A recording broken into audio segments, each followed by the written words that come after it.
Good morning, students. Today we shall take up the chapter Taro's Reward, which is the third chapter of your textbook. A young woodcutter named Taro lived with his mother and father on a lonely hillside. All day long he chopped wood in the forest. Though he worked very hard, he earned very little money. एक young लकड़हारा जिसका नाम तारो था, वो अपने माँ बाप के साथ एक वीरान हिल साइड पर रहता था, पहाड़ की एक तरफ रहता था और वो सारा दिन लकड़ी काट के जंगल में अपना गुजारा करता था। वो काफ़ी मेहनत करता था मगर पैसे उसको काफ़ी कम मिलते थे, वो कमाता बहुत कम था। This made him sad. इस बात से वो दुखी होता था। For he was a thoughtful son and wanted to give his old parents everything they needed. क्योंकि वो एक जिम्मेदार बेटा था और वो अपने बूढ़े माँ बाप को वो सब कुछ देना चाहता था जिसकी भी उनको ज़रूरत होती थी।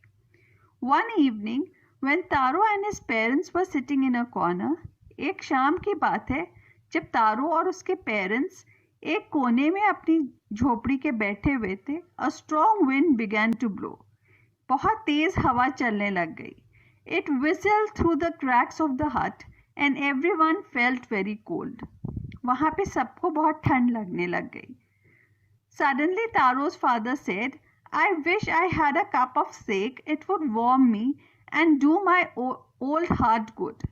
तब तारो के फादर बोले, काश यहाँ पे मेरे पास एक कप सेक का होता तो मुझे उससे थोड़ी वार्मथ मिलती, थोड़ी गर्मी मिलती और मेरा हार्ट बूढ़े दिल को कुछ रिलीफ मिलता। This made Taro sadder than ever, for his heart-warming drink called sake was very expensive. How do I earn more money? He asked himself. How do I get a little sake for my poor old father? He decided to work harder than before. अब ये सुनकर, उसके father की wish सुनकर सेक के लिए उसको बहुत दुख हुआ क्योंकि वो बहुत एक्सपेंसिव ड्रिंक होता है। उसने सोचा कि मैं कैसे और कमा सकता हूँ कि मैं अपने बूढ़े पिता के लिए सेक ला पाऊँ। He decided to work harder than before. उसने सोचा मैं और मेहनत करूँगा ताकि मैं अपने फादर की विश पूरी कर सकूँ। Next morning, Taro jumped out of bed earlier than usual and made his way to the forest.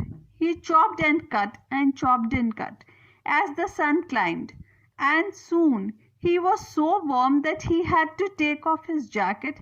His mouth was dry and his face was wet with sweat. My poor old father, he thought, if only he was as warm as I. अब अगले सुबह जब तारो अपने bed पे से उठा, जल्दी उठा और उसने तुरंत अपना रास्ता जंगल की तरफ लिया और वहाँ पे उसने लकड़ी काटना शुरू किया। जैसे जैसे सूरज चढ़ता जा रहा था उसकी बॉडी वार्म हो रही थी और उसके मुंह बहुत ड्राई हो रहा था, फेस बहुत वेट था और वो सिर्फ अपने फादर के सेक के लिए सोच रहा था। And with that, he began to chop even faster, thinking of the extra money he must earn to buy the sake to warm the old man's bones. वो सिर्फ इतना सोच रहा था कि मैं और लकड़ी काट लूँ ताकि मैं कुछ ज़्यादा पैसे कमा पाऊँ जिससे मैं अपने फादर के लिए सेक खरीद पाऊँ। Then suddenly Taro stopped chopping. What was that sound? What was that sound he heard? Could it possibly be rushing water? Taro could not remember ever seeing or hearing a rushing stream in that part of the forest. He was thirsty. The axe dropped out of his hand and he ran in the direction of the sound. अब जब वो लकड़ी काट रहा था तब उसे एक आवाज़ सुनाई पड़ी और ऐसा लग रहा था कि वो बहते हुए पानी की आवाज़ है, किसी स्ट्रीम की आवाज़ है। और तारो उस जंगल में काफ़ी सालों से जाता था तो उसे पता था कि इस एरिया में कोई भी ऐसा स्ट्रीम नहीं है।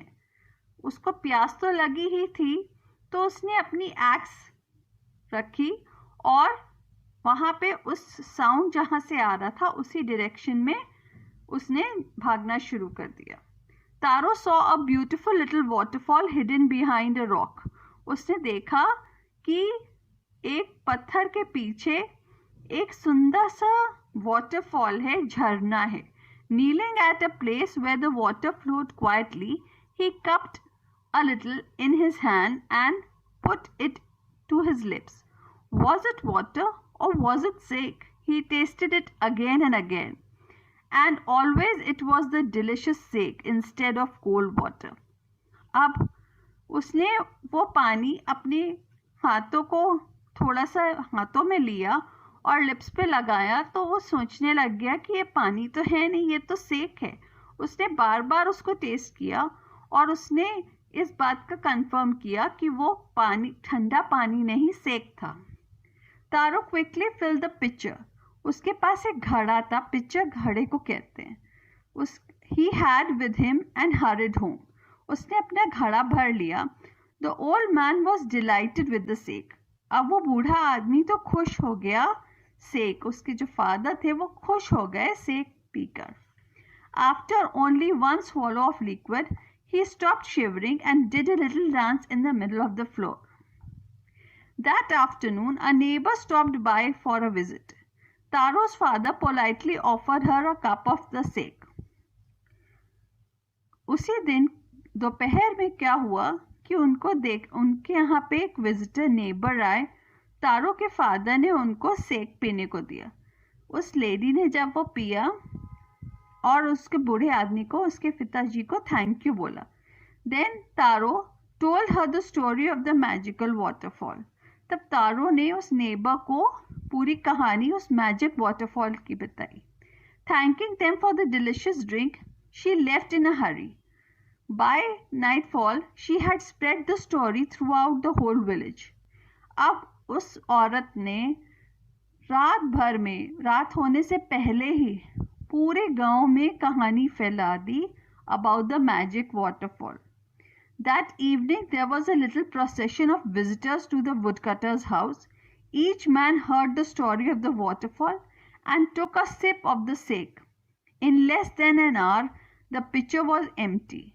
Next morning, Taro started for work even earlier than the morning before. He carried with him the largest pitcher he owned, for he intended first of all to go to the waterfall. When he reached it, he found to his great surprise all his neighbors there. They were carrying pitchers, jars, buckets, anything they could find to hold the magic sake. Then one villager knelt and held his mouth under the waterfall to drink. He drank again and again, and then he shouted angrily, "Water! Nothing but water!" Others also tried, but there was no sake, only cold water. अब शाम को जब सारे visitor, सारे neighbours उस woodcutter तारो के घर पे आए, सबने वाटरफॉल की कहानी सुनी और सबने सेक उसके घर पे पिया. और वो पूरा जो घड़ा वो भर के लाया था सेक का, वो खाली हो चुका था. अगले सुबह तारो जब काम पे निकला, उसने बहुत बड़ा सा घड़ा लिया, जितना बड़ा उसके पास था उसने लिया और उसने सोचा मैं सबसे पहला होऊंगा जो वाटरफॉल के पास पहुंचूंगा. और जब वो वहां पहुंचा वाटरफॉल के पास, वो देख कर सरप्राइज उसको हो गया. ही वाज सरप्राइज्ड कि वहाँ पे सब उसके नेबर्स जो थे वो बकेट्स, जार्स, पिचर्स, बकेट सब लेकर खड़े हुए थे और वहाँ पे मैजिक सेक पीने के लिए आए थे. फिर एक विलेजर झुका और उसने वाटरफॉल का जो उसमें से पानी था वो पिया, कई बार पिया, और वो बहुत गुस्से में चिल्लाया कि ये तो पानी है और कुछ भी नहीं. बाकियों ने भी ट्राई किया मगर वहाँ पे कोई सेक नहीं था, सिर्फ ठंडा पानी था. We have been tricked, shouted the villagers. Where is Taro? Let us drown him in this waterfall.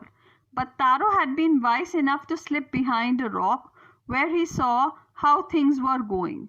He was nowhere to be found. अब वहाँ जब villagers को पानी मिला सेक की जगह वाटरफॉल में, तो वो चिल्लाए और तारो को ढूंढने लग गए और कहने लग गए कि इसको हम लोग पानी में ड्राउन कर देंगे। मगर तारो काफ़ी समझदार था, वो एक पत्थर के पीछे छुप गया क्योंकि वो देख रहा था कि वहाँ लोग बहुत गुस्से में हैं। Muttering their anger and disappointment, the villagers left the place one by one. Taro came out from his hiding place. Was it true? He wondered. Was the sake a dream? Once more he caught a little liquid in his hand and put it to his lips. It was the same fine sake. To the thoughtful son, the magic waterfall gave the delicious sake. To everyone else, it gave only cold water. अब वो बहुत गुस्से और बहुत ही निराश हो गए थे सारे विलेजर्स, और वहाँ से सब एक एक करके जा रहे थे। तारो अपनी छुपने की जगह से बाहर निकला और उसने कहा कि क्या ये सच है कि वो वाटरफॉल सिर्फ उसको सेक देता है, बाकी सबको पानी, ठंडा पानी में दे रहा था। तो it was a magical waterfall, और सिर्फ उसके लिए वो मैजिकल वाटरफॉल था। The story of Taro and his magic waterfall reached the Emperor of Japan. He sent for the young woodcutter and rewarded him with 20 pieces of gold for having been so good and kind.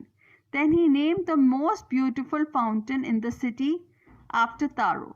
This, said the Emperor, was to encourage all children to honor and obey their parents. अब ये जो कहानी magic waterfall की थी वो emperor of Japan के पास पहुंची, तो उन्होंने उस यंग वुड कटर, उन्होंने उसको बुलाया और उसको 20 टुकड़ियाँ सोने की दी और उससे कहा कि वो इतना अच्छा और नेक दिल है।